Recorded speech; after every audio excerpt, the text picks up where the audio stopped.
Hello there, dear leader, dear listener. Welcome to episode 78 of the Authentic Leadership Podcast. I am your host, accredited coach Ojany-Bekhor, your well-being leadership and executive coach. Thank you so much for your time, your energy, and your attention. Believe me when I tell you I don't take it for granted. So how are you doing? Really, how are you doing? Now, if you haven't already listened to the previous episode on how to have a fulfilling 2024, I want to invite you to pause this episode and check that one out. It's not a must, but it'll be a good lead up to today's episode. So, let's get into it. Today, I want to talk about how mercy is a very significant key to unlocking inner peace. Now, the word mercy is an interesting one. Many folks associate it with religion or those war movies where somebody's showing the other side mercy. But today I want us to contemplate it a little bit differently. What is mercy, first of all? M-E-R-C-Y, mercy. Let's start with a definition. Mercy can be defined as compassion or forgiveness shown towards someone to whom it is within one's power to punish. In other words, being able to punish someone for a perceived or actual wrong, but choosing not to. Choosing instead to give them grace. Now, punish sounds like a strong word. For most people, it reminds them of school. But think about it. There are so many ways in our everyday life that we punish people. Telling an employee in the store off for making a mistake, punishing our kids for making a mistake, even though it's the first time they've done it. We punish people with our words, for example, by clapping back, being sarcastic, cutting people down to size, putting people in their place. We punish by withdrawing love and affection. Sound familiar? We don't call some of these actions punishments, but they really are. Now, dishing out a punishment can make you feel really powerful in the moment, and hey, we've all been there. Sometimes, though, just a few moments later, it just leaves you feeling kind of drained, right? Sometimes later on, we sense that we've overreacted. We regret the words that came out of our mouth. Sometimes we even feel a bit embarrassed after we've dished out a punishment. For example, if you've dredged up someone's old mistakes, I call these archives. Yeah, you're dredging up a person's archives, behavior that they have since apologized for, and you've punished them by resurrecting that stuff. Later on, you can start to feel a bit embarrassed, right? Sensing that you've overreacted and that wasn't called for. Sometimes you even feel a little bit silly and you sense that you probably shouldn't have done that.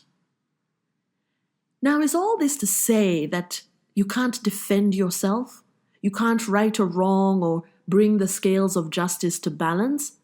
Of course, that's not what I'm saying here. When someone has crossed your boundaries, it's important and healthy to let them know and ask them not to do that again. For example, a relative in the family WhatsApp group has said something that you found disrespectful. It's healthy and important, for example, to say clearly and firmly, I'm going to ask you not to speak to me that way again. Punishment, on the other hand, is you clapping back by dredging up all their life mistakes and poor choices, throwing in a bit of sarcasm in there, and reminding them what quote-unquote losers they are and why you can't be bothered listening to them. I say this because a lot of people have shown me their family WhatsApp groups. Whew! Yeah, a lot of interesting things are happening in people's family WhatsApp groups. But here's the thing, dear leader, dear listener.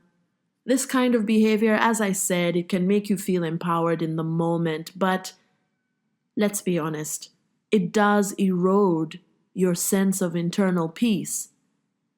Now, some of us are very attuned to our bodies, and we can even feel that erosion in the moment. You physically feel a bit disturbed, if you will. Yeah, when you've punished someone, say, for example, with your words. So, how do we prevent this? The answer? By practicing mercy.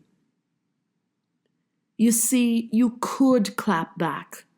You could tell that shop employee off. You could cut the flight attendant down with a few choice words. But mercy. Have you ever witnessed a situation where someone could have cut another person down to size, but they didn't? They chose to keep quiet? Well, let me tell you a story. Years ago, when I was living in Melbourne, Australia, my parents came to visit when I was graduating from uni.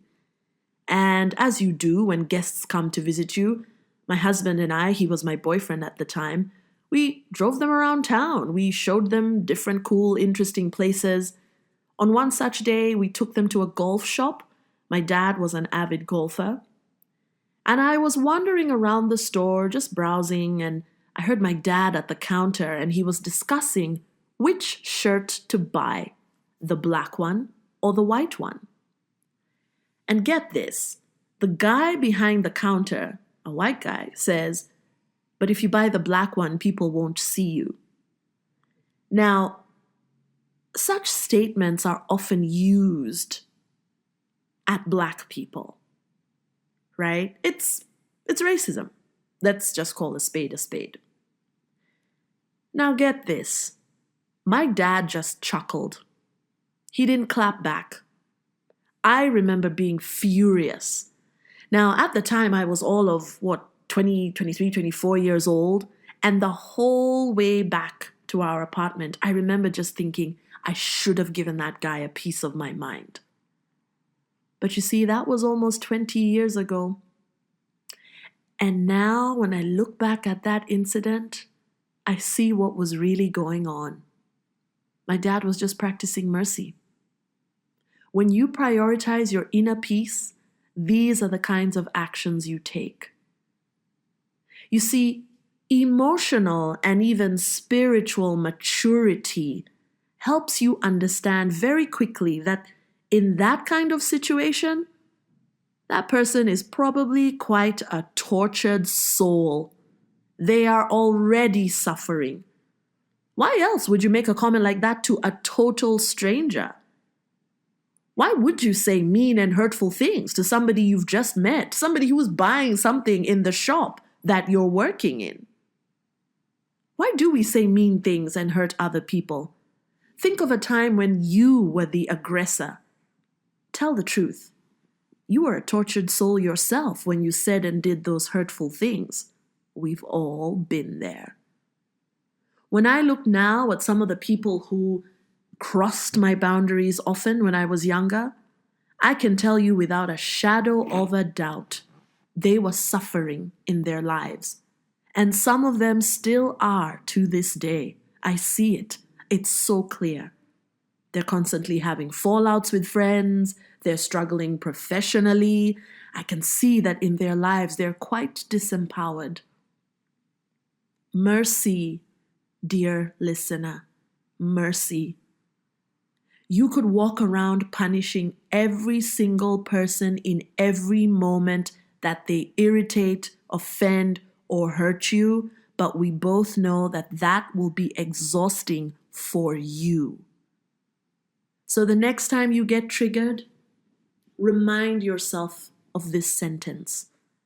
I'm going to practice mercy here. I'm going to practice mercy here. You see, I could punish this person, but I am choosing not to. And let's not forget, what about practicing mercy on yourself? We've talked about punishing others, but how many of us keep punishing ourselves for the mistakes we've made? Man, I used to be so hard on myself. I cringe a little bit, if I'm to be very honest, when I think of those long ago days. I was so hard on myself when I was in my 20s. Where are you at with this, dear leader, dear listener? Are you still being your own worst enemy? Or do you want to start showing yourself mercy? You made a mistake. Can you forgive yourself? And what about when there's nothing to forgive? What if someone completely pulled the wool over your eyes, you trusted them, you believed in them, and they turned out to just be dishonest in the end? You see, in some situations, dear listener, there's nothing to forgive yourself for. You gave someone your trust, your respect, your love, your time, your energy, and they chose to squander that. That's not on you.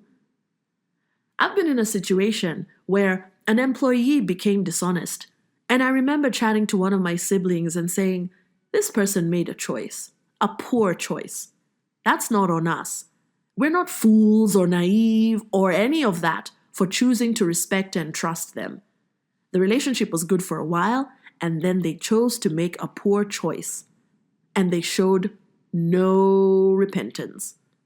They chose to squander our respect for them. Mercy, dear leader. You can cut yourself some slack and show yourself mercy. Life is really hard when you're the one beating yourself up the hardest. Now, is all this to say, again, that you can't defend yourself, that you can't right a wrong or bring the scales of justice to balance? No, of course that's not what I'm saying here. Remember, when someone has crossed your boundaries, it's healthy and important to let them know and ask them not to do that again. You see, there are ways of correcting people without being nasty or extremely punitive. I say to clients, be firm, be polite, be clear, but you don't always need to cut people down or put them in their place. Will you lose your temper sometimes? Of course you will. You're human. You're not a saint. You're not an angel. You're human. And what about this business of showing mercy to yourself? Let me be clear. Showing yourself mercy is about not self-flagellating for weeks or even years for a mistake you made. It is not about denying or defending your mistakes. It's not about disregarding other people's behavior. The purpose of this episode is to invite you to, more often than not, choose internal peace. And one way of doing that is choosing to practice mercy on yourself and on others in a mature and genuine way. You can't be disingenuous about this stuff. I've been practicing mercy for some time now, and I'm telling you, it's a game changer. Have a productive week, dear leader. Put your inner peace and your health first. Try practicing mercy.